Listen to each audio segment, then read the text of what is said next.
Bismillahirrahmanirrahim. Alhamdulillah. Salatu wassalamu ala Rasulillah. Thumma amma ba'du. Kita masih lagi di kitab Riyadhus Shalihin bab 44 ya. Dan hari ini hadis nombor habis 45 ya. Baik. Bab 45 menziarahi orang-orang saleh, menjadikan mereka sahabat atau teman, mencintai, melayan mereka, menjemput mereka dan memohon doa daripada mereka. Taib, dalil yang dirujuk oleh Imam An-Nawawi rahmatullahi alaih, surah 18, kisah Nabi Allah Musa alaihissalam.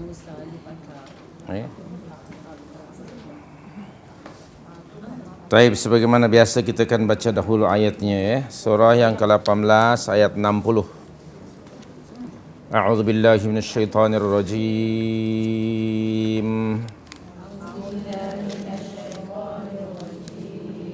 وَإِذْ قَالَ مُوسَى لِفَتَاهُ لَا أَبْرَحُ حَتَّى أَبْلُغَ مَجْمَعَ الْبَحْرَيْنِ أَوْ أَمْضِيَ حُقُبًا.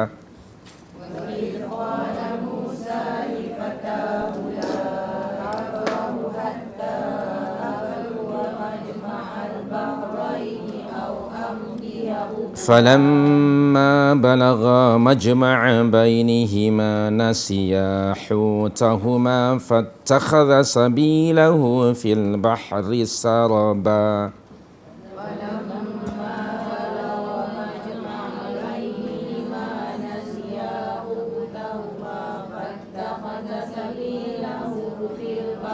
فلما جاوزا قال لفتاه آتنا غداءنا لقد لقينا من سفرنا هذا نصبا.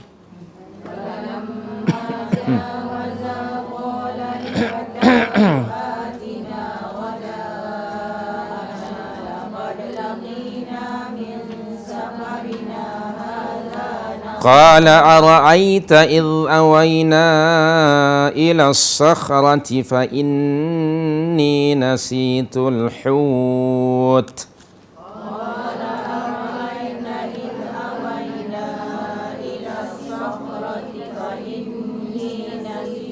وما أنسانيه إلا الشيطان أن أذكره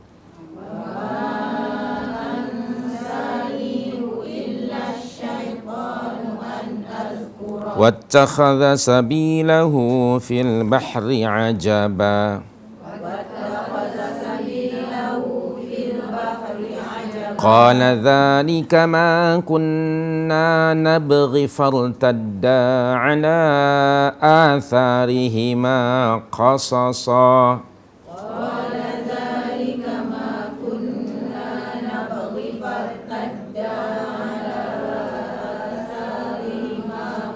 فوجدا عبدا من عبادنا آتيناه رحمة من عندنا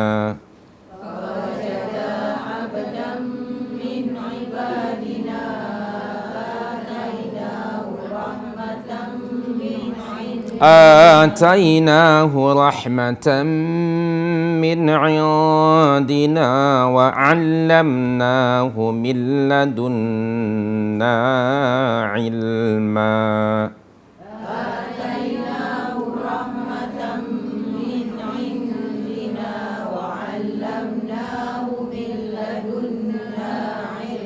قال له موسى هل أتبعك على أن تعلمني مما علمت رشدا.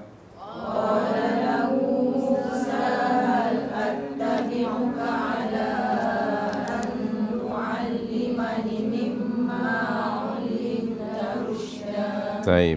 Kemudian ayat 28 ya dalam surah yang sama ni. surah 18 ayat 28, dirujuk pula oleh Imam An-Nawawi rahmatullah. Bismillahirrahmanirrahim.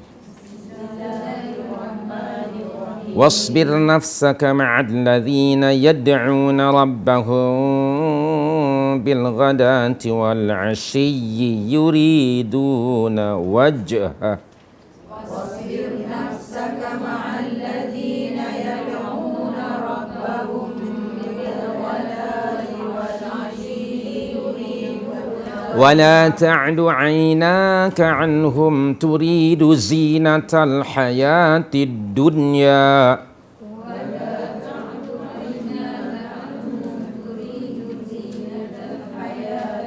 ولا تطيع من أغفلنا قلبه عن ذكرنا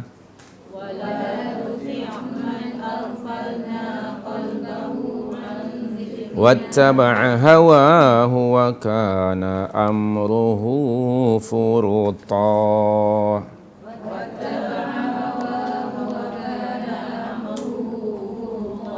Baik, surah 18 ayat 60. Ini khabar, berita dari Allah tentang kisah Nabi Allah Musa alaihissalam yang telah diarahkan Allah untuk menziarahi, mendatangi dan mengambil manfaat dari orang yang saleh. Wa idh, dan ingatlah, qala Musa, ketika Musa alaihissalam, Musa bin Imran alaihissalam berkata li fatahu, kepada muridnya, yaitu kata ahli tafsir namanya Yusha' bin Nun, la abrahu, aku tidak akan berhenti berjalan, hatta, hingga atau sebelum sampai, ablugha majma'al bahrain, ke pertemuan dua lautan, atau amdiya huqba, aku akan berjalan hingga bertahun-tahun. Falamma balagha majma'a bainihima, maka ketika mereka, keduanya Musa dan pembantunya itu, sampai ke pertemuan dua laut itu, nasiya hutahuma, mereka lupa, lalai akan ikannya yang dibawa itu. Fattakhadha sabilahu fil bahri ajaba, lalu ia melompat, mengambil jalannya ke laut. Falamma jawaza, maka ketika mereka berdua telah berjalan sangat jauh, qala, berkatalah Musa bin Imran alaihissalam li fatahu, pada muridnya, atina ghada'ana laqad laqina min safarina hadha nasaba, bawalah kemari makanan kita, sungguh kita telah merasa letih kerana perjalanan yang jauh ini. Qala, muridnya berkata, ara'aita idh awaina ila sakhrah, anda ingat tak, tahukah kita ketika kita mencari tempat berlindung di sebalik batu tadi? Sakhrah maknanya batu. Fa inni nasitul hut, sesungguhnya saya lupa nak bagi tahu kepada anda wahai Musa alaihissalam tentang ikan itu. Wa ma ansanihu illa syaitan, dan tidak ada yang melupakan aku untuk menceritakannya kepada anda kecuali syaitan. An adzkurahu, ya, untuk memberitahukan kepada anda. Wattakhadha sabilahu fil bahri ajaba, dan ikan itu lompat ke laut dengan cara yang aneh sekali. Qala, Musa berkata, dzalika ma kunna nabghi, tempat itulah yang kita cari-cari. Fartadda ala atharihima qasasa, lalu keduanya kembali mencari tempat tadi dan mengikuti jejak mereka semula. Fawajada, lalu keduanya mereka menemui, berjumpa, abdan, dengan seorang hamba, min ibadina, dari hamba-hamba kami, atainahu, yang telah kami anugerahkan, berikan kepadanya, rahmatan min indina, rahmat dari sisi kami, wa 'allamnahu, dan kami telah ajarkan kepadanya, min ladunna ilma, ilmu min ladunna, dari sisi kami. Qala lahu Musa, lalu Musa setelah berjumpa dengan hamba Allah yang saleh itu bertanya, hal attabi'uka ala an tu'allimani mimma 'ullimta rusyda? Boleh tak saya mengikuti anda supaya anda mengajarkan kepadaku ilmu yang benar di antara ilmu-ilmu yang telah diajarkan kepadamu. Jadi kesimpulannya di sini Allah Subhanahu wa taala mengarahkan Nabi Allah Musa alaihissalam untuk menziarahi orang saleh dan keduanya untuk menziarahi orang alim. Diriwayatkan wallahu alam sejauh mana ini, katanya Musa alaihissalam pernah ditanya apa ada tak orang yang lebih pandai daripada beliau pada masa itu, yang lebih mengetahui tentang urusan pentadbiran dan sebagainya. Musa kata, I don't think so. So tak ada orang yang lebih pandai. Itu Safwan, bukan Musa. Okay, saya tak tahu Nabi Musa apa cakap English, saya tak tahu. Jadi, lalu ditegur oleh Allah Subhanahu wa taala, taib, dan diarahkan untuk belajar. Subhanallah, seorang Rasul Allah belajar dari seorang Nabi. Padahal dari sudut tingkatan Rasul lebih tinggi dan lebih mulia. Isunya di sini Imam An-Nawawi rahmatullahi alaih mengambil ayat ini untuk membicarakan topik dianjurkan untuk menziarahi orang-orang yang alim, orang-orang yang saleh, kerana akan kita dapati berbagai manfaat daripada mereka. Dan Musa alaihissalam akhirnya belajar. Dalam perjalanan ini Nabi Allah Musa alaihissalam ternyata menuntut ilmu itu mesti menempuh jalan yang sukar dan jauh serta memenatkan. Nabi menyatakan dalam sebuah hadis, man salaka tariqan yaltamisu fihi ilman sahhalallahu lahu tariqan ilal jannah. Salah satu hadis 40 Nawawi. Sesiapa yang berjalan meniti satu jalan, tujuannya yaltamisu fihi ilman, tujuannya untuk mencari ilmu, sahhalallahu lahu tariqan ilal jannah, pasti Allah mudahkan baginya satu jalan menuju syurga. Subhanallah ya. So anda jauh datang dari rumah ke majlis ilmu ini ya. Begitulah kita jauh, dan saya pun terlepas tadi exit. Okey. Mengkhayal barangkali, saya tak pasti. Subhanallah. Kenapa begitu keluar ke Batu Tiga, ha? Subhanallah. Ala kulli hal nahmadallah. Itu tandanya sudah tua ya. So berjalan jauh Musa alaihissalam. Keduanya dalam perjalanan ikut sunnah Nabi juga begitu. Jangan berjalan seorang diri. Ini dianjurkan supaya ada teman. Okey, apabila ada sesuatu bolehlah teman itu akan membantu.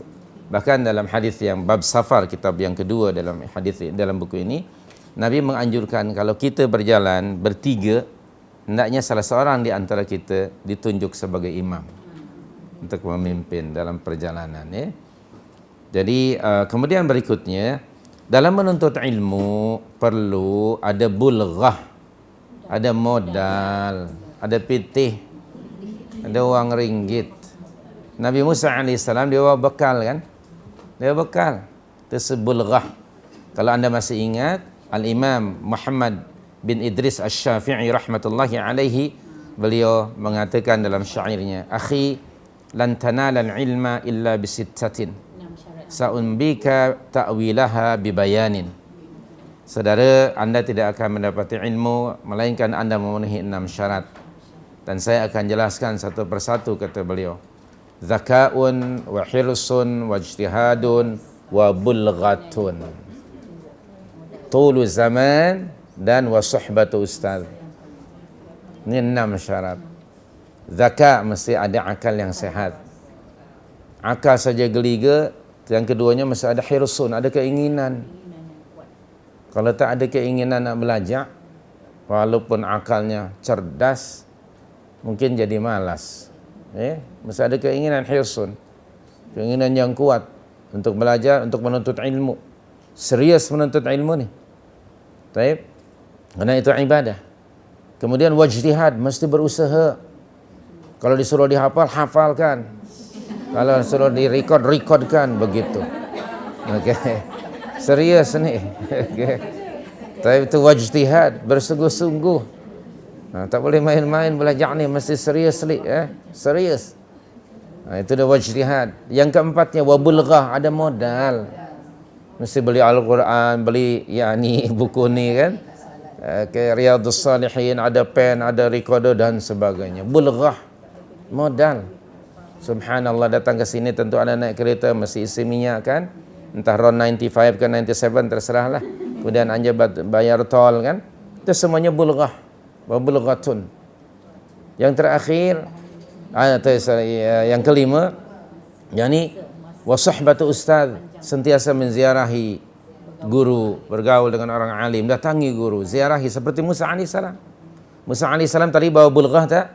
Bawa modal, antaranya makanan. Dan dia untuk berjalan tu naik perahu, tentu ada fuel kan? Naik perahu kan ada fuel. Kalau anu mesin, dia pakai tenaga nak makan kan? Mengayuh itu di kayu, ya Allah jauhnya. Perlu kepada tenaga, kesungguhan Nabi Musa alaihissalam nak pergi. Bawa modal dan bekalan. Taib, itu bulghah. Kemudian ada kendaraan tadi kan? Dan kemudian wasuhbatu ustaz, diziarahi orang yang saleh, diziarahi, dicari. Allah perintahkan, kamu cari ada seorang hamba aku yang aku anugerahkan kepadanya rahmat, kenabian dan ilmu yang tidak aku berikan, ilmu itu ajarkan kepada kamu. Kata sebagian ahli tafsir, ilmu-ilmu mughayyabat, perkara yang gaib yang dianugerahkan Allah kepada hamba Allah ini. Maka Musa alaihissalam terus memenuhi perintah Allah.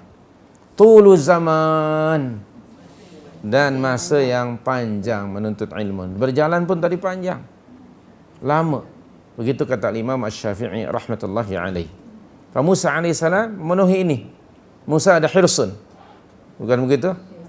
Ada hirsun, ada apa lagi? Zaka, ada hirsun, ada ijtihad, bersungguh-sungguh, ada bulghah, tulu zaman, wa suhbatu ustaz, wa suhbatu mudarris. Jadi ke-6 perkara syarat-syarat yang ditetapkan oleh Imam Asy-Syafi'i rahmatullahi alaih ada pada Musa alaihissalam. Baik.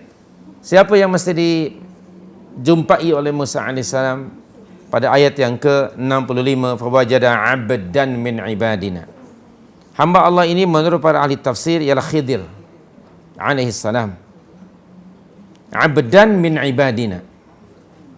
Khidir alaihissalam. Dan Nabi Khidir bukan Bani Israel. Dalam pertemuan itu, bila berjumpa Musa alaihissalam bertanya kepada hamba Allah ini. Dan hamba Allah itu pun bertanya, "A'anta Musa? Adakah kamu Musa min Bani Israel?" Qala na'am. Musa kata iya. Jadi menunjukkan bahawa Khidir bukan Bani Israel. Baik, kalau Bani Israel tentu Khidir salah seorang umat Nabi Musa alaihissalam. Tapi ini menunjukkan bukan. Baik. Kemudian Musa alaihissalam belajar daripada hamba Allah ini namanya Khidir atas perintah Allah. Jadi Nabi Musa alaihissalam memenuhi perintah Allah tanpa banyak soal. Engkau cari orang ini, belajar daripadanya. Seorang Rasul nih, belajar kepada seorang Nabi. Ini mengisyaratkan kepada kita bahawa Allah telah mengajarkan Khidir alaihissalam ilmu yang tidak diajarkan Allah kepada Musa alaihissalam. Mengisyaratkan bahawa setiap manusia ada kelebihan, ada kekurangan. Mungkin dia tahu dalam perkara ini, bidang ini, tapi dia tidak tahu, lemah dalam bidang lain. Jadi di sini mesti ada apa? Saling komplementer, apa saling memenuhi ataupun melengkapi antara satu dengan yang lainnya. Begitu. Dan ini juga mengisyaratkan wallahu alam bahawa menuntut ilmu itu tidak ada hadnya. Carilah ilmu minal mahdi ilal lahdi, dari alam buayan ilal yang lahad, maknanya sepanjang hayat, tidak ada limitnya. Yang ada limitation tu hanya dalam level pengajaran akademik. Dari mulai tadika, sekolah rendah, sekolah menengah, college atau pra-university, BA, master, PhD, lepas itu apa? Tak ada lagi. Dari konteks apa? Dalam konteks ranking akademik. Tetapi menuntut ilmu tidaklah berhenti di situ. Dia berterusan. Kerana manusia ini, ya, Allah tidak mengajarkan kepada manusia ilmu kecuali sedikit. Ingat surah 17 ayat 85? Alhamdulillah. Jadi tak payah dibuka kalau ingat. Mudah saja. Alhamdulillah, ya. Bismillahirrahmanirrahim. wa ma utitum minal ilmi illa qalila. Surah 17 ayat 85 bahagian yang kedua. Surah Al-Isra ayat 85 bahagian yang kedua, wa ma utitum minal ilmi illa qalila, dan tidaklah kamu dianugerahkan ilmu oleh Allah Subhanahu wa taala melainkan sedikit sekali. Dan ilmu Allah maha luas. Sekiranya 7 lautan yang ada di atas muka bumi ini dijadikan dakwat, dan seluruh pokok yang tumbuh dijadikan pen untuk merekod dan mencatat ilmu Allah, maka ia tidak cukup. 7 ocean tadi akan kering, habis, sementara ilmu Allah tidak ada hadnya. Soal itu, kama qala Imam Malik rahmatullahi alaih, lebih kurang beliau mengatakan, siapa yang mengatakan dirinya alim fahuwa jahil. Man idda'a aliman fahuwa jahil. Barang siapa yang mendakwa dirinya alim, sebenarnya dia orang yang jahil. Oleh itu kita hendaknya tawadhu' dengan ilmu itu. At-tawadhu', jangan sombong, angkuh atau ujub. Kata orang tua kita, ikutan rasmi padi. Makin bersih makin tunduk. Taib, artinya subhanallah, ternyata sedikit sekali ilmu. Maka rahmatan min indilna. Ada kalimat di sini wa'allamnahu, mengisyaratkan wa'allamnahu bahawa sebenarnya yang menganugerahkan ilmu kepada kita, terima kasih nih, yang menganugerahkan ilmu kepada kita adalah Allah Subhanahu wa taala. Sedangkan guru, pengajar itu hanya sebagai sebab, alat saja. Sebenarnya yang mengajar dan meletakkan ilmu di minda kita adalah Allah Subhanahu wa taala. Bukankah Allah menyatakan dalam surah Al-Alaq, alladzi 'allama bil qalam 'allamal insana ma lam ya'lam.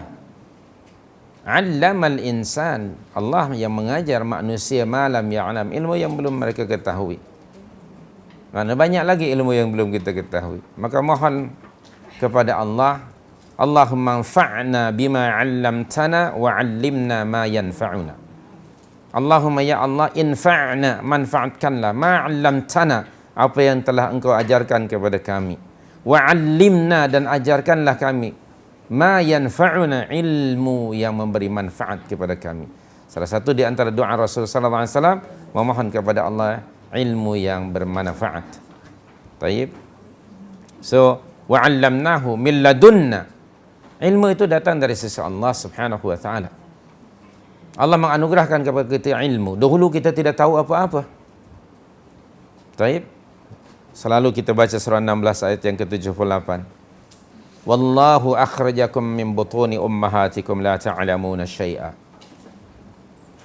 1678. Dan Allah lah yang mengeluarkan kamu daripada perut ibumu, dan pada masa itu kamu tidak tahu apa-apa. La ta'lamuna syai'a. Allah menganugerahkan kepada kamu alat-alat untuk memahami ilmu nanti, yaitu as-sam'u, pendengaran, kemudian penglihatan dan akal fikiran, supaya kamu bersyukur kepada Allah.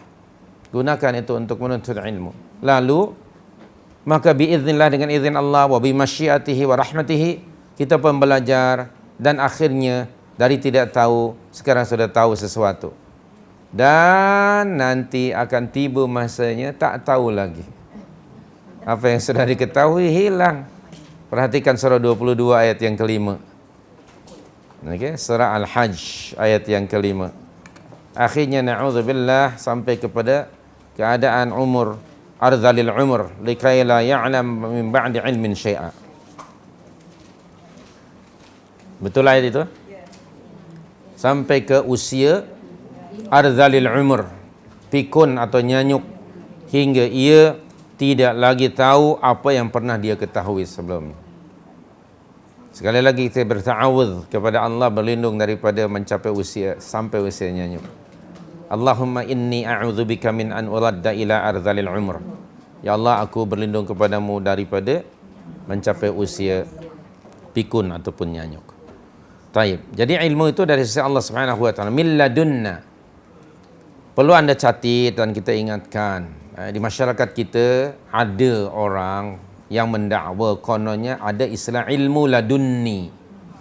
Pernah dengar? Mereka mengambil dari ayat ini min ladunna. Apa hubung kaitnya? Apa maksud ilmu ladunni menurut mereka? Ilmu ladunni, orang yang banyak tidur, tak belajar, tiba-tiba jadi pandai, mengalahkan orang yang belajar di universiti. Kononnya ini anugerah dari Allah yang diberikan kepada syekh kami. Banyak tidur. Tidak mungkin, itu mustahil. Jangan terjebak dan tertipu dengan dakwaan ini. Sedangkan Allah berfirman iqra. Allah berfirman iqra ke ataupun nam. Nam itu apa artinya? Tidurlah.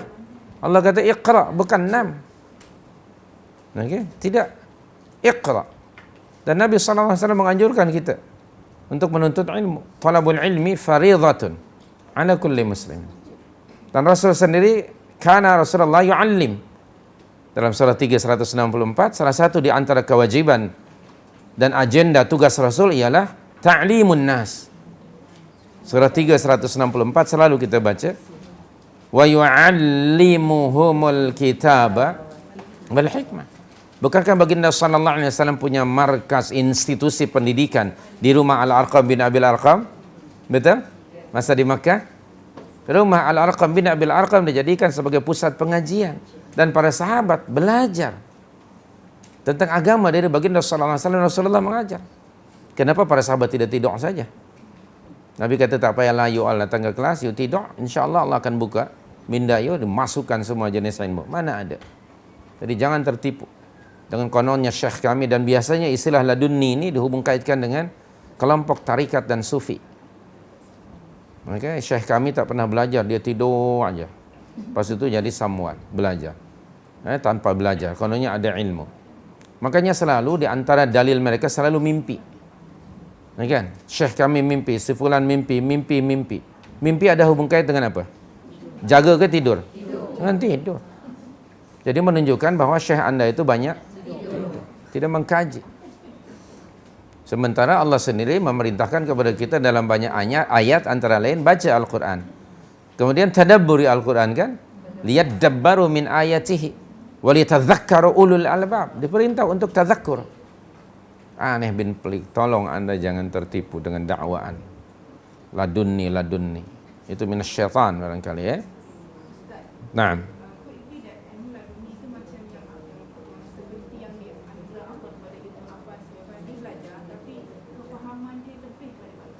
Ya, dia spesifik karena berkat doa Rasul. Bukankah begitu? Rasulullah kata berdoa apa? Allahumma 'allimhu at-ta'wil, Allahumma faqihhu fid din wa 'allimhu at-ta'wil. Tentulah ada kefahaman belajar. Tapi kalau ladunni umumnya selalunya mimpi. Kalau anda kenali mereka, selalunya syekh kami mimpi berjumpa dengan Rasul sampai melampaui batas. Asalnya mimpi. Keduanya apa? Berjumpa yaqzatan. Berjumpa dengan Rasul secara jaga. Lebih lemah melampau lagi apa? Rasulullah mengajar kepada syekh kami sesuatu yang tidak diajarkan kepada Abu Bakar As-Siddiq, Umar, Uthman, Ali dan sahabat yang lain. Apa artinya? Ini ghulu. Melampaui batas sudah jelas. Mereka ingin mengangkat taraf syekhnya lebih tinggi daripada Abu Bakar, Umar dan Uthman dan Ali radhiyallahu anhu ajma'in dan sahabat yang lain. Astagfirullahaladzim. Ini sesuatu yang ghulu, melampaui batas. Dan keduanya, mereka telah menuduh bahwa agama ini belum sempurna. Ketiga, mereka menuduh bahwa Rasulullah telah menyembunyikan sesuatu yang wajib dia sampaikan, hingga harus menunggu syekhnya dahulu melalui mimpi. Jauhnya nak menunggu syekh nak mimpi, lamanya. Ghairu ma'qul. Siapa yang menuduh Rasulullah SAW menyembunyikan sesuatu, na'udzubillah, kesan dalam sudut akidahnya berat. Padahal semua kita tahu Rasulullah berkewajiban untuk tablighur risalah. Surah 567, ya ayyuhar rasul balligh ma unzila ilaik fa in lam taf'al fama ballaghta risalatah. Taib, surah yang ke-567. Salah satu di antara sifat wajib bagi baginda sallallahu alaihi wasallam ialah tablighur risalah. Dan Nabi sallallahu alaihi wasallam telah menyatakan dalam khutbatul wada', Kata Rasulullah apa penghujung ketika penggulungan khutbatul wada? Di penghujung Nabi mengatakan, bertanya kepada para sahabat, ala hal qad ballaghtu? Adakah aku sudah menyampaikan kepada kamu? Qalu na'am. Benar ya Rasulullah. Lalu kata Rasulullah, Allahumma syhad qad ballaghtu. Atau kama qala Rasulullah, ya Allah saksikanlah, saya sudah sampaikan apa yang kamu perintahkan ke atas saya untuk disampaikan. Lalu kata para sahabat, qad ballaghtar risalah wa addaital amanah wa nasahtal ummah wa jahadta fillahi haqqa jihadi. Ya Rasulullah, Anda telah menyampaikan ballaghtar risalah, the message, misi yang Allah berikan kepada Anda telah disampaikan kepada kami. Wa addaital amanah, Anda telah menunaikan amanah yang diamanahkan kepada Anda dari Allah untuk disampaikan, dan kami sudah menerimanya. Kemudian wa nasahtal ummah, dan engkau telah menasihati umat. Dan wajahadta fillahi haqqa jihadi, engkau telah berjihad bersungguh-sungguh menegakkan kalimat Allah dengan sebenar-benar jihad. Subhanallah, sudah diperakui. Maksudnya tidak ada sesuatu dari ajaran ini yang tidak disampaikan. Dan tidak ada orang yang berjihad haqqa jihadi melainkan Rasul. Lalu Allah menyuruh kita supaya kita pun berjihad bersungguh-sungguh pada jalan Allah mengikut kemampuan kita. Tidakkah Anda pernah terbaca surah 22 ayat 78? Alhamdulillah. Jadi surah 22 ayat 78. Ayo. Nah, sudahkah kita kemudian selepas baca mempraktikannya? Bila diam tu maknanya faham-fahamlah. Haqqa jihadi. Wajahidu fillahi haqqa jihadi. Wajtabakum. Wa ma ja'na alaikum fid dini min haraj. Ila akhiril ayat. Fa'ala kulli hal. Sekali lagi kalimah ladunna min indillah. Okey. Ini anugerah di antara anugerah-anugerah yang besar yang Allah anugerahkan kepada seorang hambanya ialah al-ilmus sahih. Al-ilmul haq wal fahmus sahih. Ilmu yang hak dan kefahaman yang benar, serta amal yang saleh dan jihad yang bersungguh-sungguh. Semoga Allah Subhanahu wa taala menganugerahkan kepada kita ilmu yang bermanfaat. Taib. Itu surah Al-Kahf. Kemudian pada ayat yang ke-28, surah yang sama, ayat 28, ayat ini sekalipun dahulunya dihala tujukan Allah kepada baginda sallallahu alaihi wasallam, namun tentu saja pengajarannya untuk umatnya. Satu masa baginda sallallahu alaihi wasallam ketika bersama para sahabat yang yakni sahabat yang dianggap fuqara oleh orang lain, second class barangkali, Nabi bersama mereka. Lalu baginda sallallahu alaihi wasallam mendapat jemputan dari Abu Jahal and the gang, dari orang-orang besar untuk yakni mendatangi mereka di klub mereka.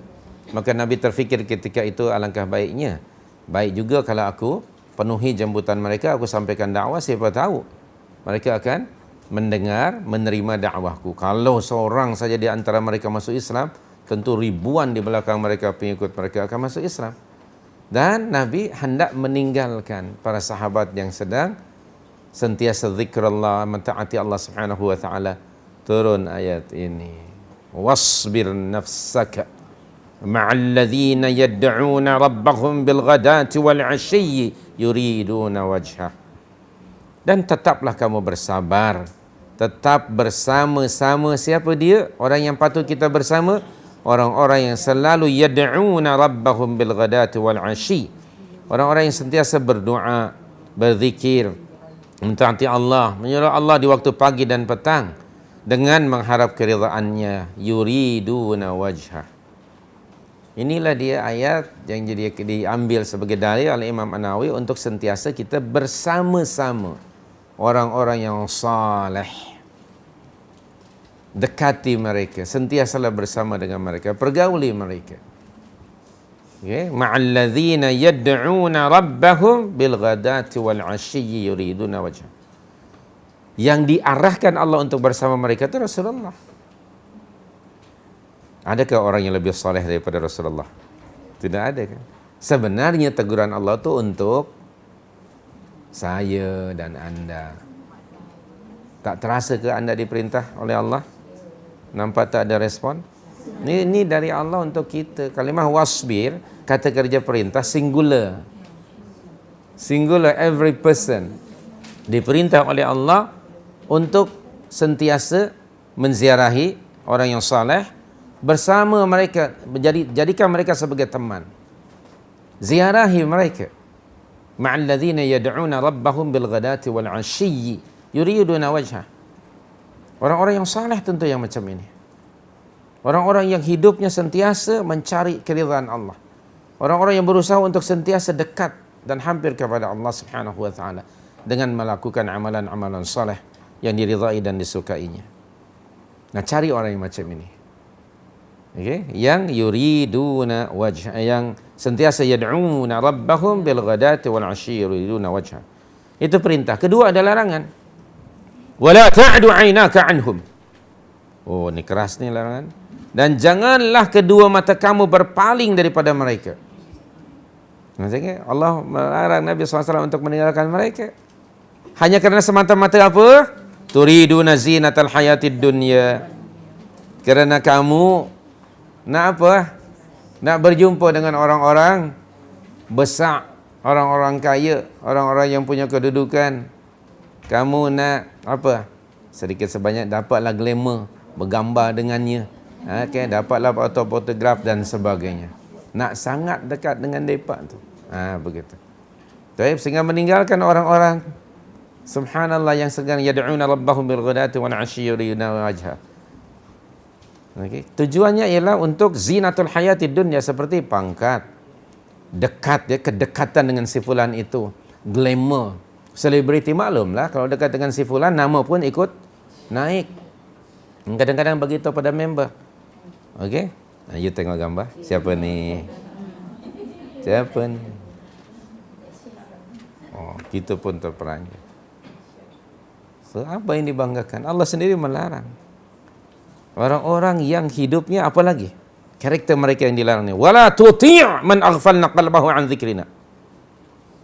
Orang yang tadi tu, yang umumnya ya, Allah lebih mengetahui, yang kedudukannya tinggi, yang kaya, yang bangga dengan dunia. Allah melarang Nabi SAW, dan jangan kamu mentaati orang yang hatinya telah kami lalaikan dari mengingati kami. Na'udzubillah. Apa yang mereka ingat? Hanya kehidupan dunia. Ya, mereka hanya sekadar ya'lamuna zahiran minal hayatid dunya dan mereka lupa akan akhirat. Orang-orang yang sentiasa mengingati urusan dunia. Kalau pasal dunia, dia selalu ingat. Program apa? Hollywood, Bollywood, Tiger Woods, semuanya dia ingat.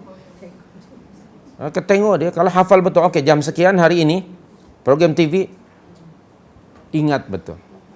Selalu ingatnya macam itu. Hiburan itu, hiburan ini, sukan itu, sukan ini, hanya sekedar itu. Na'udzubillah min dzalik. Esok pagi dari pukul 10 ada wanita hari ini. Hari itu ke hari ini? Saya pun tak tahu. Oh, moga begitu. Begitulah selanjutnya. Na'udzubillah min dzalik. Dunia saja yang ingat. Mereka tidak ingat. Wala tuti' man aghfalna, na'udzubillah min dzalik. Kita berlindung kepada Allah daripada memiliki hati na'udzubillah yang dilalaikan, dikunci mati oleh Allah. Bukan hati yang hayyun, tapi hati yang ghafil. Yang lalai. Lalai dalam mengingati Allah. Lalai dalam mentaati Allah. Lalai dalam melakukan amalan yang saleh yang diridhai oleh Allah. Na'udzubillah. Kerana orang yang macam ini selalunya berada pada situasi yang bukan situasi mengingatkan dirinya kepada Allah. Ini dalam situasi hiburan aja hidup. Okey. Ada beberapa F itu. Apa lagi? Ada fun, apa lagi? Facial, film, fashion, apa lagi? FB. Barangkali banyak F sekarang. Okey, subhanallah. Situasinya itu saja. Situasinya itu saja. Tidak lebih daripada itu. Ya ilahi. Sehari dalam kehidupan Fulaniyah binti Fulan. Okey, pukul 10 baru bangun tidur.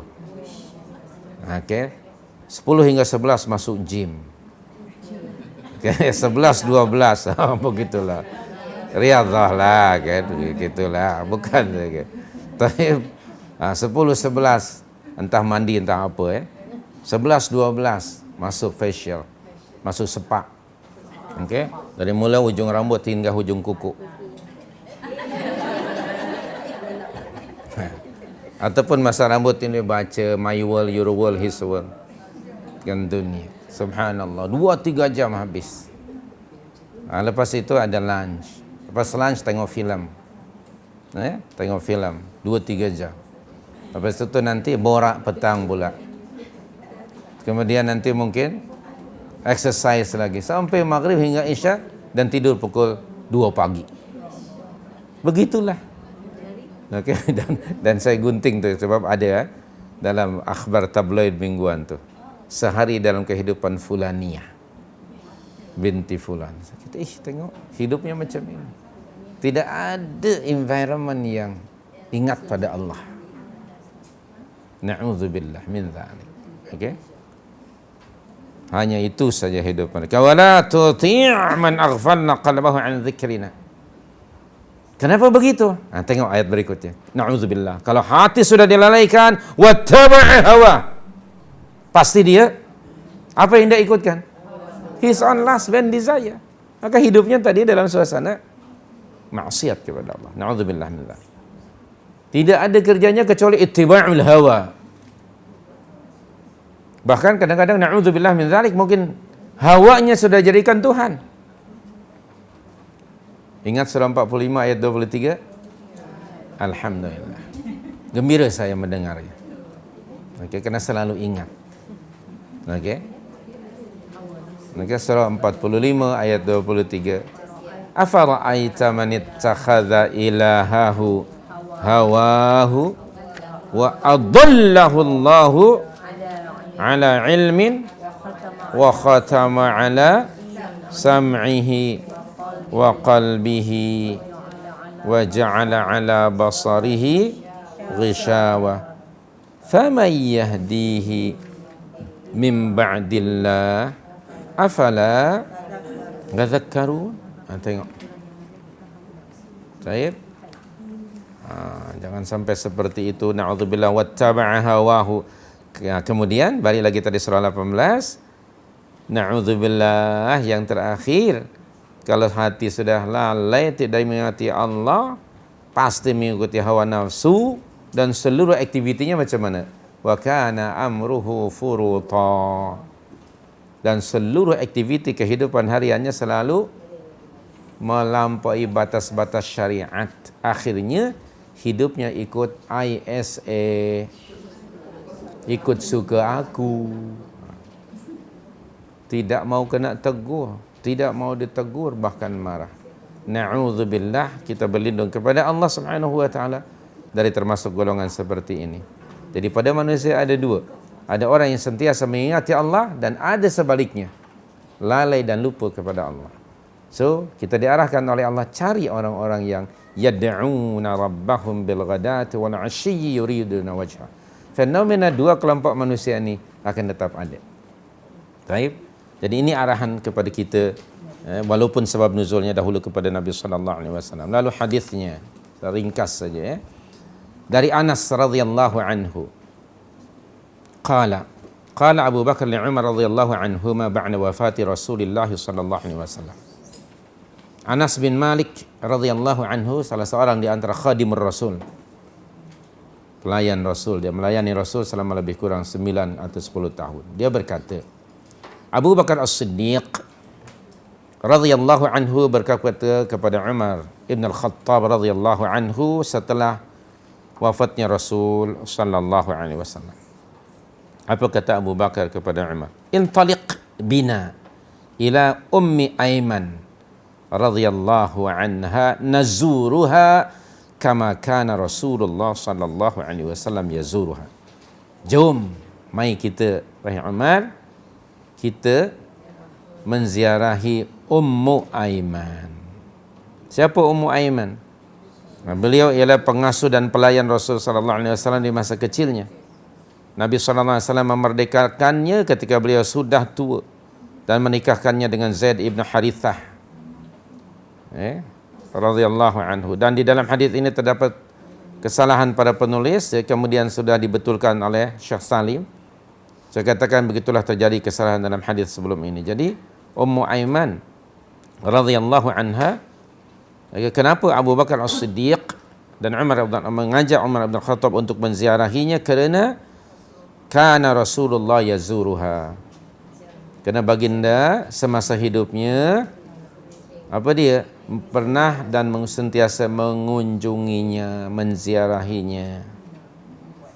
Nah, jadi di sini kita terangkan saja bahawa Abu Bakar As-Siddiq mengajak Umar bin Khattab untuk menziarahi Ummu Aiman kerana mengikuti sunnah Nabi. Apa sunnah Rasul di sini? Rasulullah sentiasa menziarahi. Dan Ummu Aiman orang yang sudah berusia. Dan dia orang yang alim. Okay. Orang yang dihargai, dihormati Rasul sallallahu alaihi wasallam. Jadi para sahabat ini, mereka kalau melihat apa-apa sesuatu yang pernah dibuat oleh Rasul, selalu ingin meniti dan mengikuti apa yang dilakukan. Subhanallah. Kata Abu Bakar, kerana dahulu semasa baginda hidup, sentiasa Rasulullah menziarahinya. Soalnya itu, jom kita ikuti sunnah Nabi ini. Menziarahi Ummu Aiman. Padahal kalau dari sudut kedudukan, tentu Abu Bakar lebih tinggi daripada Ummu Aiman. Tapi kerana ittiba', ingin sentiasa mengikuti apa yang pernah dibuat oleh Rasul. Kerana kedua sahabat yang mulia ini, tentu saja dan sahabat yang lain meyakini bahawa apa yang dilakukan oleh Rasulullah mesti sesuatu yang baik. Tidak mungkin. Okay? Tidak mungkin Rasulullah melakukan sesuatu yang lagha. Saja-saja tidak mungkin. Pasti ada sesuatu yang menyebabkan Nabi menziarahi Ummu Aiman. Jadi mereka menziarahilah keduanya. Kemudian setibanya di rumah Ummu Aiman, falamman tahaya ilaiha. Bila sampai ke sana, ke rumahnya, bakat. Dia dapati Ummu Aiman sedang menangis. Faqala, lalu keduanya, Abu Bakar dan Umar radhiyallahu anhuma berkata laha kepada Ummu Aiman, ma yubkiki, ama ta'lamina anna ma 'indallahi khairun li Rasulillah sallallahu alaihi wasallam. Qalat, ma abki alla akuna a'lamu anna min 'indillahi ma 'indallahi khairun li Rasulillah sallallahu alaihi wasallam, walakin abki anna al-wahya qad inqata'a minas sama'. Keduanya bertanya dan mengingatkan, kenapa anda menangis? Bukankah anda mengetahui, wahai Ummu Aiman, bahawa apa yang ada di sisi Allah adalah jauh lebih baik untuk Rasulullah SAW daripada dunia ini? Maka Ummu Aiman menjawab, itu aku tahu, katanya. Aku menangis ni bukan kerana aku tidak tahu bahawa apa yang ada di sisi Allah lebih baik untuk Rasulullah SAW. Yang menyebabkan aku menangis ni apa dia? Kerana wahyu telah terputus dari langit. Itu yang menyebabkan aku menangis. Subhanallahil karim. Fahayyajjathuma 'alal buka. Akhirnya keduanya pun ikut menangis. Subhanallah ya karim. Fahayyajjathuma 'alal buka faja'ala yabkiyani ma'aha. Akhirnya kedua-duanya pun ikut menangis. Subhanallahil karim. So dari hadis ini yang dijadikan sebagai dalil oleh Imam An-Nawawi untuk topik yang dianjuran untuk menziarahi orang-orang yang saleh dan menemani mereka, menziarahi mereka, ialah yang pertama ialah ittiba'un Nabi, mengikuti sunnah Nabi. Baik, itu yang pertama. Keduanya, ada manfaat menziarahi orang saleh ni. Pasti ada manfaat untuk kita. Ada kebaikannya banyak sekali ya. Antara kebaikannya menghormati orang-orang yang saleh. Apa lagi? Menghargai mereka, memuliakan mereka. Kerana kesalehannya. Bukan kerana kedudukan duniawiyah, tapi kerana kesalehannya. Kemudian untuk menguatkan akhawiyah imaniyah, Islamic Brotherhood. Untuk menguatkan lagi silaturahim. Kemudian bagi mendapat sesuatu yang baik daripada orang saleh. Kerana orang saleh, kalau ia mengatakan, mengeluarkan atau mengucapkan satu ucapan, tidak akan keluar dari mulutnya kecuali yang saleh. Perkara yang baik. Qaulan sadida, qaulan karima, qaulan maysura, qaulan ma'rufa, qaulan yasira, qaulan baligha. Orang saleh tidak akan bercakap kecuali baik. Itu manfaatnya. Lalu kalau dia melakukan sesuatu, pasti yang dibuatnya itu juga perkara yang baik, yang saleh. So, ini manfaat, antara manfaat yang akan didapati bagi orang yang menziarahi orang-orang saleh. Mereka akan menasihati kita. Mereka akan mengajar, ta'lim kita. Akan mengingatkan bila kita lupa. Mengajar kita bila kita tidak tahu. Menunjukkan kita satu jalan bila kita tersesat. Membimbing kita apabila kita perlukan. Demikian manfaatnya banyak sekali jika kita menziarahi orang saleh. Antaranya di sini Ummu Aiman menangis kerana telah inqita'ul wahyi.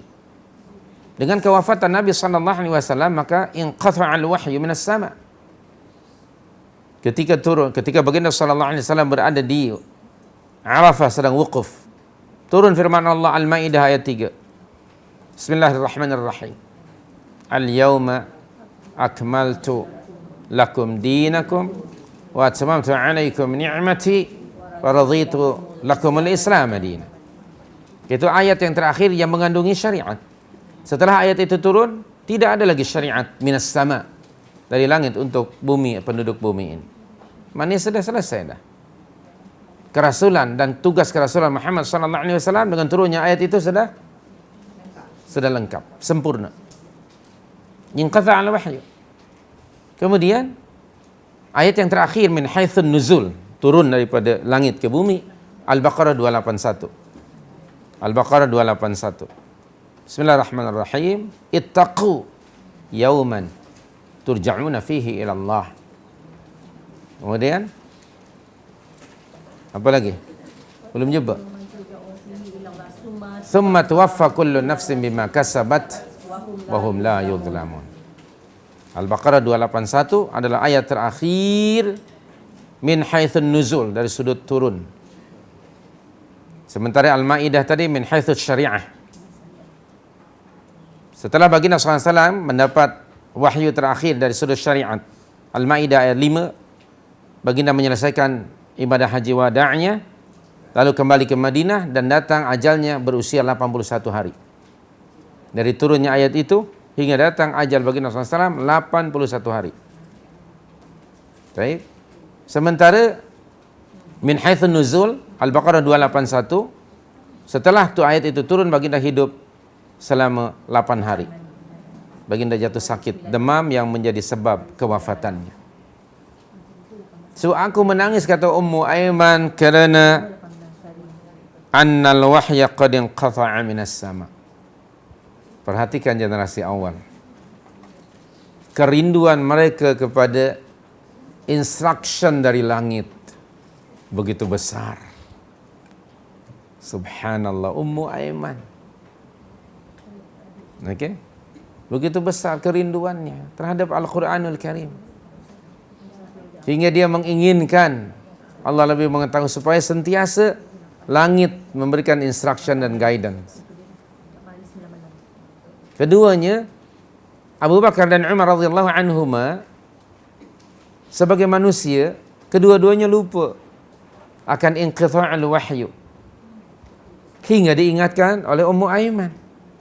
Setelah diingatkan baru sedar dan ikut menangis. Iya tak iya ya. Kemudian menangis dua-duanya. Subhanallah. Rasanya kita jarang ya diingatkan dengan Al-Quran menangis. Jarang kan? Kecuali apabila orang setelah mati baru kita menangis.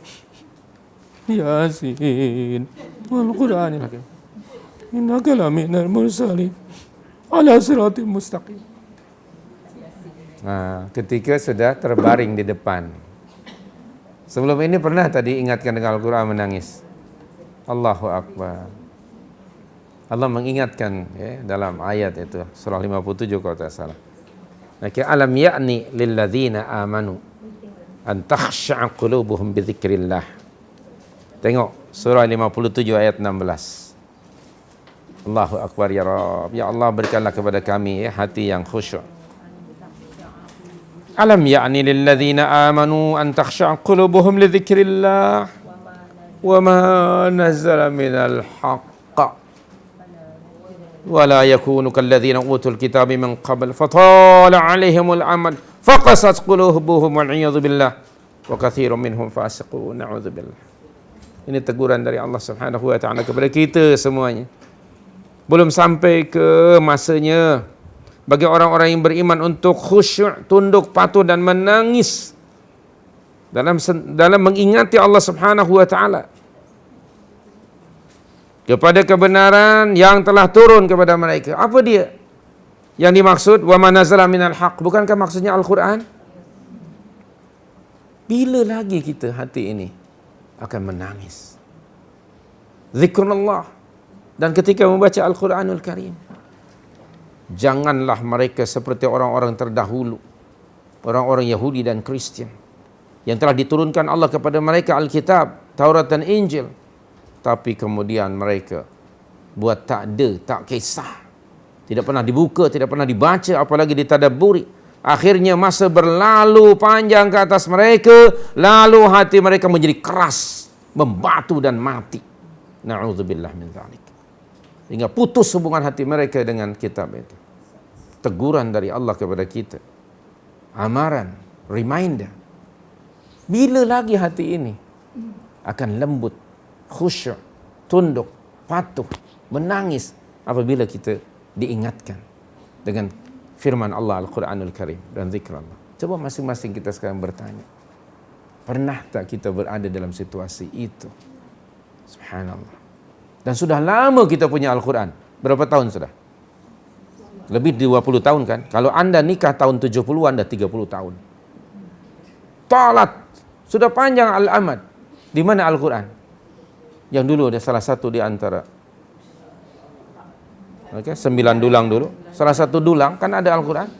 Coba cari di mana? Jangan-jangan tak ingat. Allahu Akbar. Fatalal amad. Masa sudah berlalu.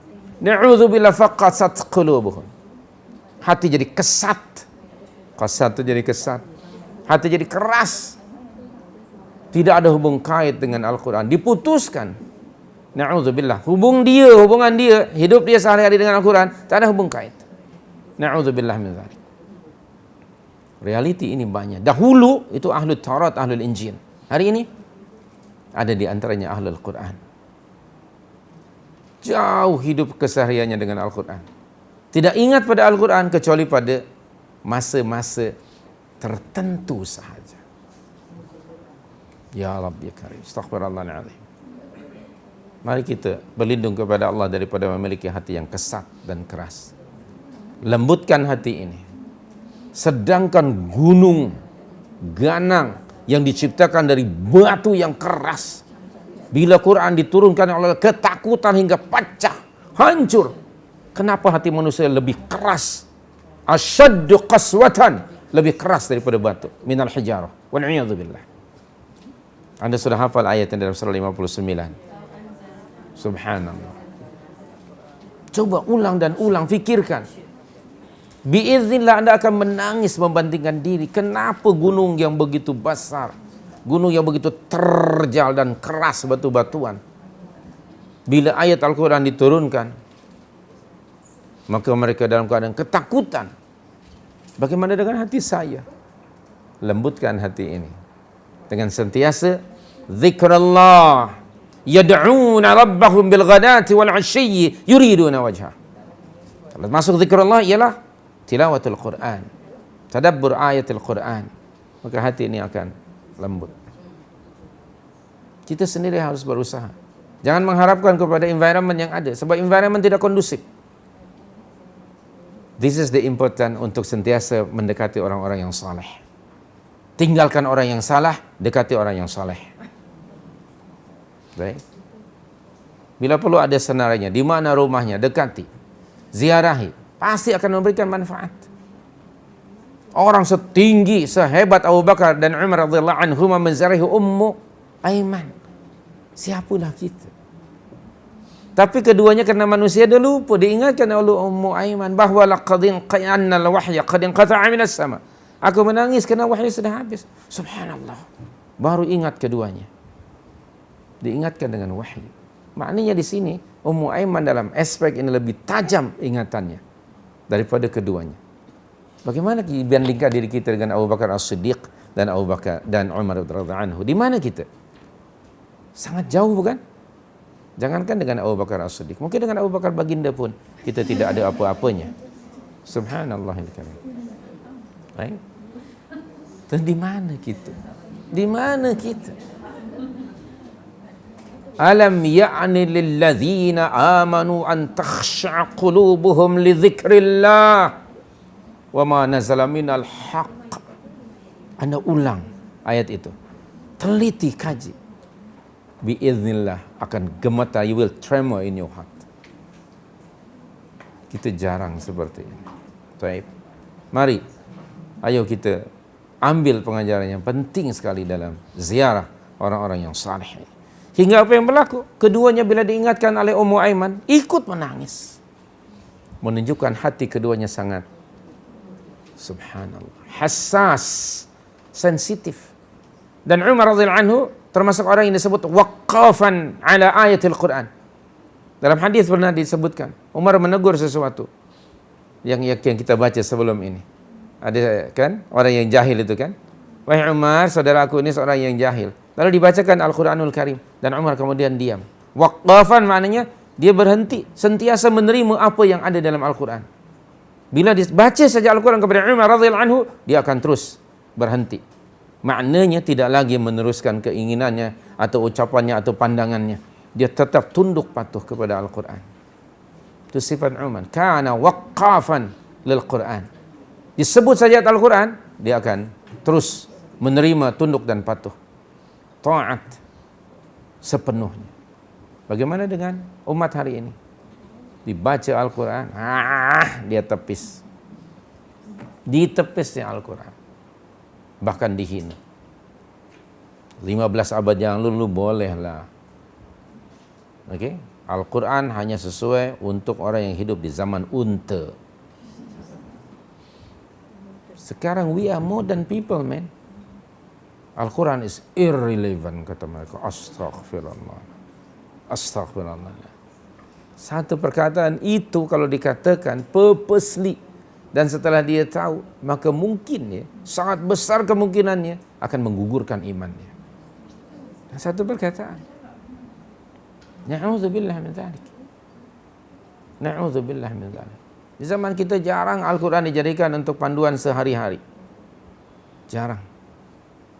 Diri kita umpamanya kita mendapati belum Qur'ani kita. Betul? Ayo kita buat program Quranization of our life. Mengqurankan diri kita dan hidup kita. Subhanallah. Masih jauh. Tapi jangan putus asa dari rahmat Allah. Siapa yang berusaha? Allah kan sudah baca surah 29 ayat 69 kan? Walladzina jahadu fina lanahdiyannahum subulana.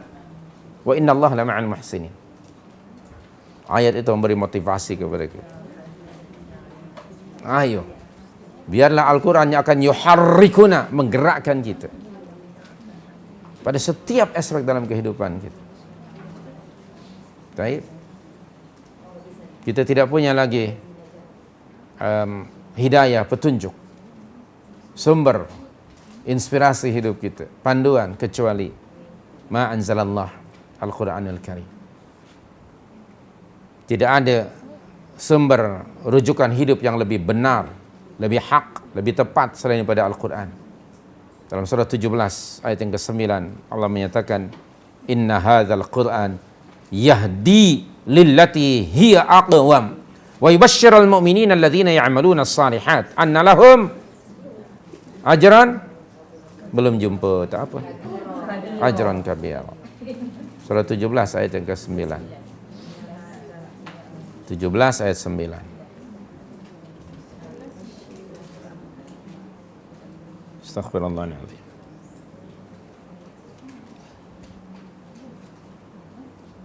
Taib, demikianlah hadis yang pertama ini. Manfaat menziarahi orang saleh akan mengingatkan kita bila kita lupa, mengajar kita yang kita tidak tahu, okey, menyedarkan kita ketika kita berada di bawah garis yakni kesedaran itu, bila kita lupa disedarkan, menginsafkan kita bila kita selama ini mungkin ghafil, bila kita lalai. Ziarahi orang-orang yang saleh.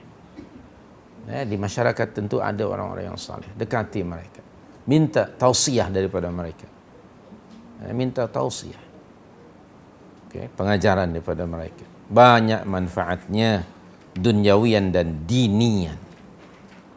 Hadis yang kedua, satu lagi barangkali hadis. Sekarang pukul ada 5 minit lagi ya. Wa an Abi Hurairah radhiyallahu anhu 'an Nabi sallallahu alaihi wasallam anna rajulan zara akhan lahu fi qaryatin ukhra. Dari Abu Hurairah radhiyallahu anhu bahawa ada seorang lelaki yang ia zara, menziarahi seorang akhan lahu, saudara seagama, bukan saudara darah keturunan ataupun nasab. Saudara seagama yang berada di qaryah yang lain, di desa atau kampung yang lain. Maknanya jauh lah ya. Kemudian fa'arsadallahu ta'ala ala madrajatihi malaka. Lalu Allah subhanahu wa ta'ala mengutus seorang malaikat yang menghadang perjalanan orang itu. Dia sedang berjalan, datang malaikat lalu menghalangi dan menemui orang itu. Lalu berkata malaikat itu, tentu malaikat itu dalam form manusia. Falamma ata alaih. Bila malaikat itu jumpa dengan si fulan yang sedang berjalan menuju kampung lain. Ya fulan, aina turid? Anda nak ke mana? Qala uridu akhan li fi hadhihi al-qaryah. Saya ni, sedang berjalan menuju kampung itu. Saya nak apa?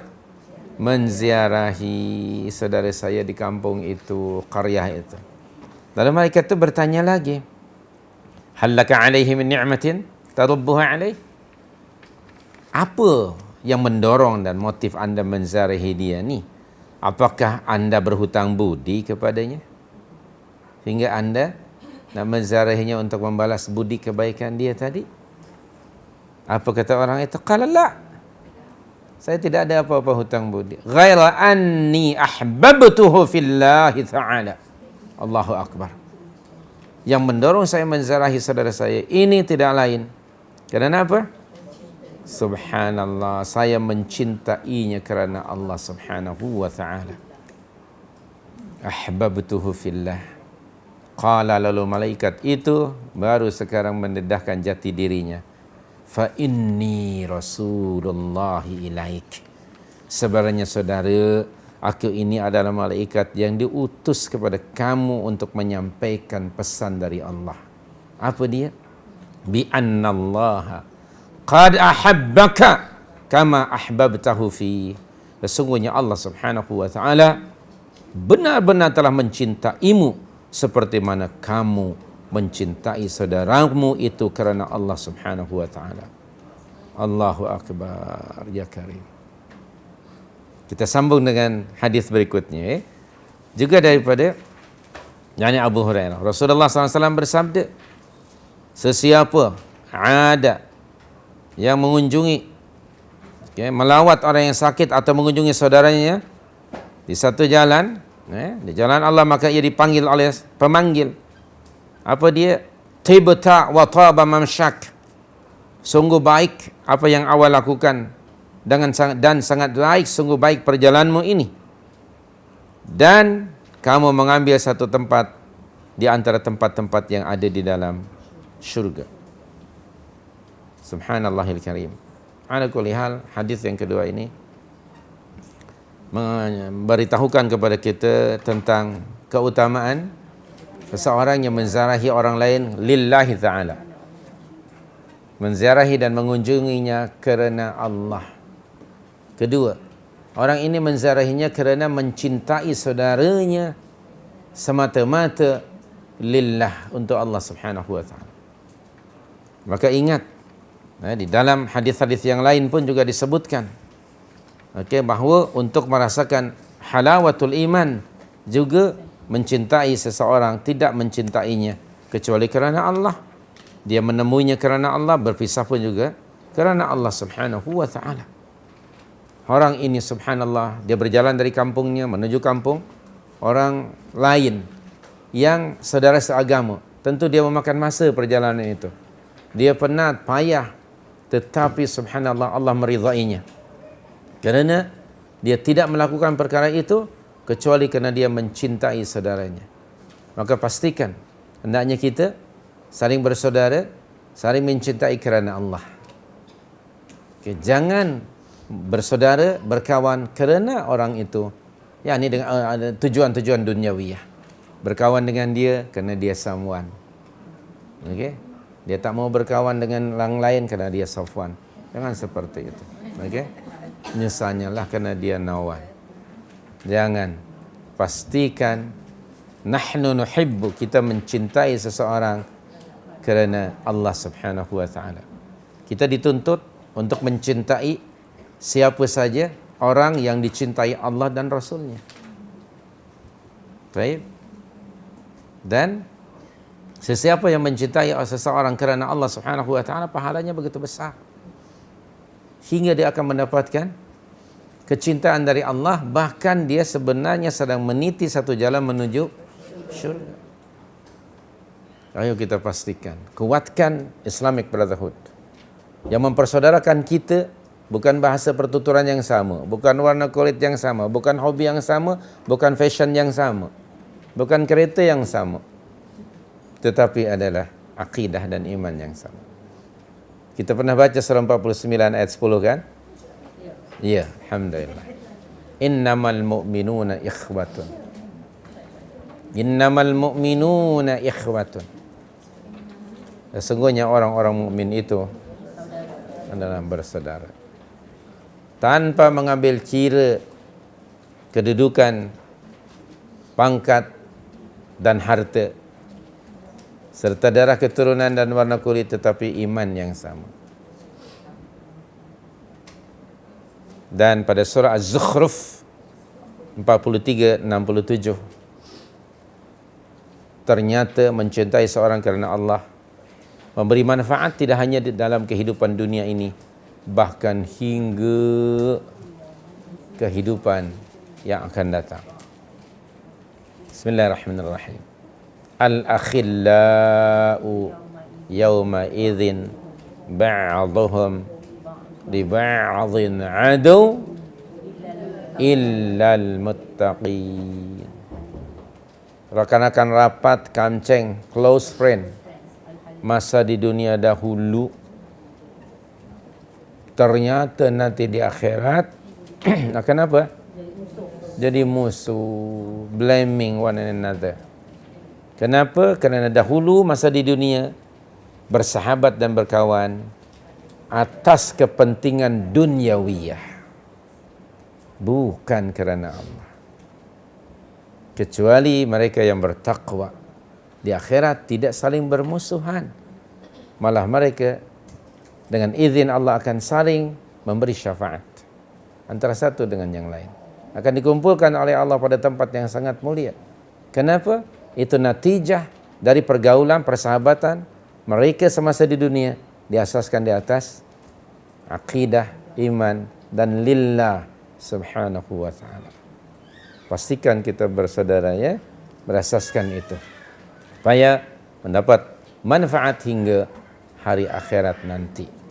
Mudah-mudahan Allah mentaufikkan kita dan hingga kita dapat mengikuti dan menjalani sunnah nabawiyah ini. Walaupun mungkin sedikit saja yang kita laksanakan, tetapi jika dilakukan ikhlasun niyah dan mutaba'atun Nabi, besar pahalanya pada sisi Allah. Semoga Allah memberi kekuatan kepada anda sekalian dan saya agar kita dapat mengikuti petunjuk Nabi SAW. Terima kasih. Aku qouli hadza wa astaghfirullah. 11:03. Minta maaf lebih 3 minit. Silakan. Ya, silakan Pak.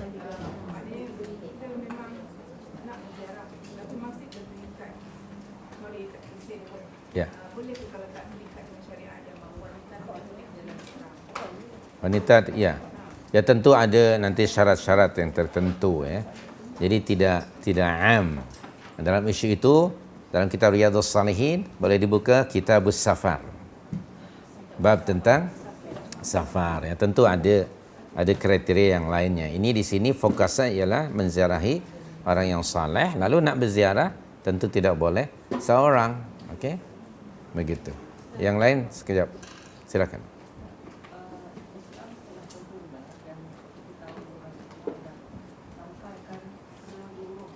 Ya.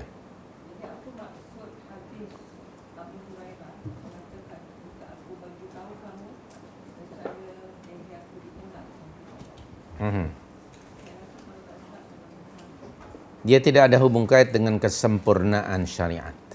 Tidak ada hubung kait dengan kesempurnaan syariat. Kadang-kadang dalam certain circumstances ya, tidak semestinya kita sampaikan semuanya kepada orang. Mungkin jika disampaikan dia akan lebih madarat. Itu mungkin yang dimaksudkan. Tapi yang pasti bahawa syariat Islam ini sudah kamil, dah disempurnakan oleh Allah Subhanahu wa taala. Okey. Puan Zah, ada apa-apa tadi pertanyaan? Okey.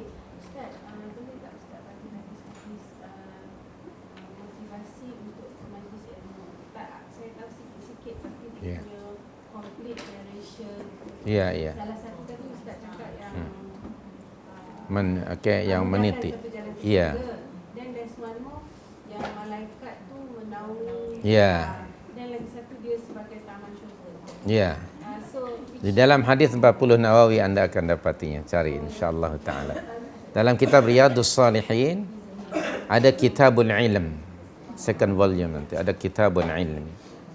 Lalu ada lagi buku yang judulnya Talabul Ilmi, menuntut ilmu. Okey, dan juga dalam kitab Sahih Bukhari volume yang pertama di bawah topik Kitabun Ilmi. Sahih Bukhari volume yang pertama Kitabun Ilmi. Anda akan dapati insya-Allah beberapa hadis di situ. Anjuran ya untuk menuntut ilmu. Taib. Secara ringkasan. Mendatangi majlis alim yang memang datang, kita tak termasuk dalam ziarah dia. Yang maksudnya? Tak termasuk menziarahi orang alim. Orang alim datang ke tempat kita. Taib. Yang kedua pergi. Ya. Berarti kita mendatangi majlis ilmunya. Itu dalam aspek itu. Dalam aspek itu. Bukan ini dalam certain circumstances anda kalau perlu ada masa untuk menziarahi, buatlah ziarah. Jangan sekedar ziarah makan angin, keluar angin, naik angin, jangan. Tapi biarlah yang ada manfaat. Okey, orang yang alim yang diketahui kealimannya. Keduanya dalam konteks ilmu, certain circumstances juga ya. Imam Malik rahmatullahi alaih mendapat jemputan dari Harun al-Rashid untuk datang ke Baghdad mengajar anaknya. Apa kata beliau? Al-ilmu yu'ta wa la ya'ti. Ilmu itu didatangi, dicari, bukan ilmu cari pelanggan. Mereka bukan mencari orang. Makanya tadi mesti kita berusaha meniti jalan seperti Musa alaihissalam. Musa yang Rasul berusaha meniti jalan untuk mencari ilmu, mencari orang alim. Jadi itu soal technically saja, sama tidak semestinya anda terikat harus mencari orang alim ziarah. Mungkin kalau dia datang, kita datangi majlis ilmunya. Kena dengar daripada apa yang akan dia sampaikan. Jadi tidak semestinya menziarahi pada masa-masa tertentu. Ketika kita ada masa, kemudian ada orang alim, jom kita ziarahi dia. Dan sekarang jarang ya di masyarakat kita kalau ada orang alim jarang kita menziarahinya. Tapi kalau orang ahli maksiat, kita selalu mengejarnya di mana dia berada. Dia akan show malam ini bersama artis-artis veteran. Kita pun kejar ke sana. Begitulah. Orang lebih apa? Kata Nabi SAW hadis 40 akhir zaman. Salah satu hadisnya ialah akan datang satu masa pada umat ini, orang-orang ahli maksiat disanjung tinggi, diziarahi, didatangi, sehingga ada istilah jejak veteran barangkali lah. Jejak penyanyi tahun 40-an. Dijejak langkahnya di mana. Masuk dalam TV. Misalnya lah. Ada tak jejak ulama? Rasanya belum ada. Sengaja dicari siapa? Penyanyi tahun 80-an yang sebaya dengan kita cari. Na'udzubillah min dzalik. Dihormati, disanjung tinggi. Sementara ulama kata Rasulullah apa? Dikeji. Ahli maksiat dipuji, para ulama dikeji. Na'udzubillah, dicaci. Na'udzubillah min dzalik. Ini akhir zaman. Salah satu hadis 40 peristiwa akhir zaman ada amaran dari Rasulullah dan nampaknya sudah berlaku hari ini. Wallahu alam. Terima kasih. Aku qouli hadza wa astaghfirullah. Subhanaka Allahumma bihamdik asyhadu an la ilaha illa anta astaghfiruka wa atubu ilaika wa sallallahu alaihi wasallam ala nabiyina Muhammad wa ala alihi wa sahbihi ajma'in wa akhiru da'wana alhamdulillahi rabbil alamin. Zai, ada apa-apa